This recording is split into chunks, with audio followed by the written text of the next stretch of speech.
আসসালামু আলাইকুম বন্ধুগণ, তাজ ভিলেজ ফুডে আপনাদের সকলকে স্বাগত।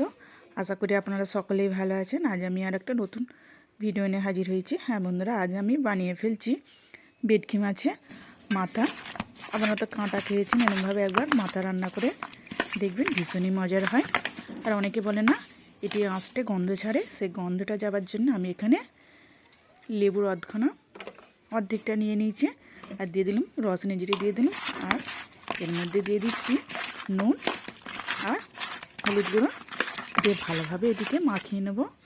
আর উনুনে আমি কড়া বসিয়ে দিয়েছি আর তেলও আমার গরম হয়ে গেছে। আমি একে একে মাছের মাথাগুলো দিয়ে দেবো।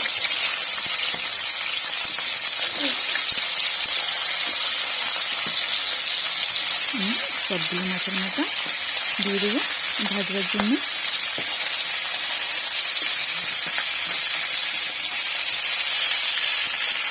আমার সবগুলো মাছের মাথা দেওয়া হয়ে গেছে। আর একদিকটা একটু ভাজা হলে আর একদিকটা উল্টে নেবো।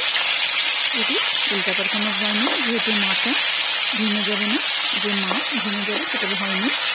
যেরকম কিছু উল্টালে হবে। আমি ভালোভাবে এগুলোকে উল্টে তুলতে ভেজে নেব। এরকমভাবে একবার ভেটকি মাছের মাথা রান্না করে খেয়ে দেখবেন, ভীষণই মজার হয়। অন্যকে খাদ্য লেগেই থাকবে। আমি ভালোভাবে উল্টে পাল্টে মাছগুলোকে ভেজে নিচ্ছি। এই জন্য দেখি এটা ভাজা হয়ে গিয়েছে। এবার আমি এটাকে তুলে নেব। আবার উনুনে কড়া বসিয়ে দিয়েছি আর দিয়ে দিচ্ছি তেল।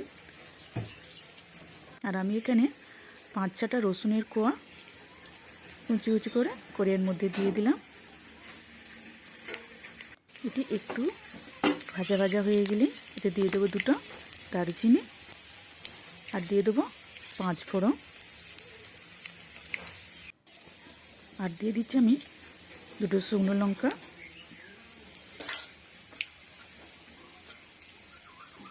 আর এর মধ্যে দিয়ে দেবো 4টে কাঁচা লঙ্কা কুচি করে নিয়েছি। এর মধ্যে দিয়ে এবার সবগুলি একটু ভালোভাবে নেড়ে চেড়ে নেব। নেড়ে চেড়ে নিয়ে এখানে আমি দিয়ে দিচ্ছি 3টে বড় সাইজের পেঁয়াজ কুচি। সবগুলি ভালোভাবে নেড়ে নেব। নেড়ে নিয়ে এর মধ্যে আমি দিয়ে দেবো 2টো বড় সাইজের টমেটো কুচি দিয়ে সবগুলি ভালোভাবে নেড়ে নেব। সবগুলো নেড়ে নিয়ে এর মধ্যে দিয়ে দেবো আমি একটু নুন, যাতে নুনটি দেওয়ার কারণে টমেটোটি তাড়াতাড়ি সেদ্ধ হয়ে যায় আর নরম হয়ে যাবে। সবগুলি আবারও ভালোভাবে নেড়ে নেব।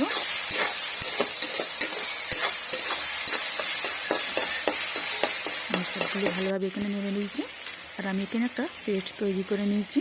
এতে আছে 2 চামচ আদা রসুন বাটা, আছে ধনে গুঁড়ো, জিরে গুঁড়ো, লঙ্কার গুঁড়ো আর হলুদ গুঁড়ো। আর যেহেতু নুন দেওয়া আছে সেই জন্য আমি নুনটা দিইনি। আর সবগুলি মশলা এতে দিয়ে আছে, দিয়ে সবগুলি ভালোভাবে নেড়ে নেব।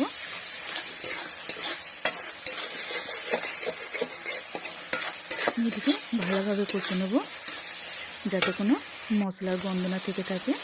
আর আমি এতে দিয়ে দিচ্ছি তেজপাতা। আবারও সবগুলি ভালোভাবে কষে নেব। আর এটি যত কষা হবে তত টেস্টটা বেশি আসবে।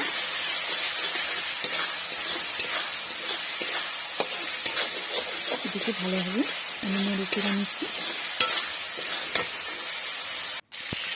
এবার এর মধ্যে বাটিটাকে ধুয়ে রেখেছিলাম সেটা থেকে মিশিয়ে আমি দিয়ে দেবো।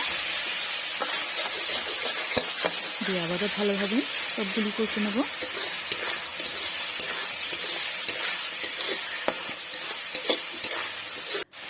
আবারও সবগুলি ভালোভাবে কষে নিচ্ছি। তেলটাও আমার ছেড়ে গেছে দেখুন।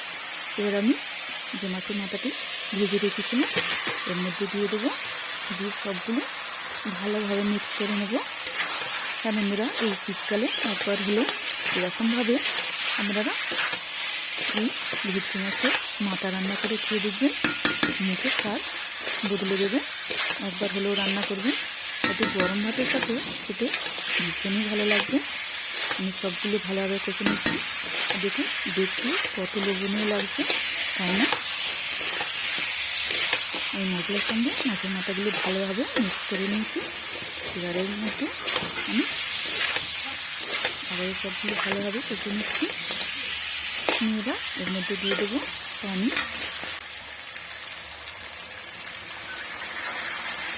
বেশি পানি দেওয়ার কোনো প্রয়োজন নেই, আমি অল্প একটু পানি দিয়ে নিলাম। বেটি ভালোভাবে ফুটে গেলে, একটু ঝোলটা মরে গেলে রেডি হয়ে যাবে। এরপর আমি দিয়ে দিলাম গরম মশলা গুঁড়ো। দেখুন তেলটাও আমার ছেড়ে দিয়েছে। বন্ধুরা, ভিডিওটি যদি আমার ভালো লেগে থাকে লাইক, কমেন্ট অ্যান্ড সাবস্ক্রাইব করে বেল আইকন প্রেস করে অল করতে ভুলবেন না। প্লিজ সাবস্ক্রাইবটি করে দেবেন। আর উপরে ধনেপাতা ছড়িয়ে দিয়ে গ্যাস রেডি হয়ে গেল আমার।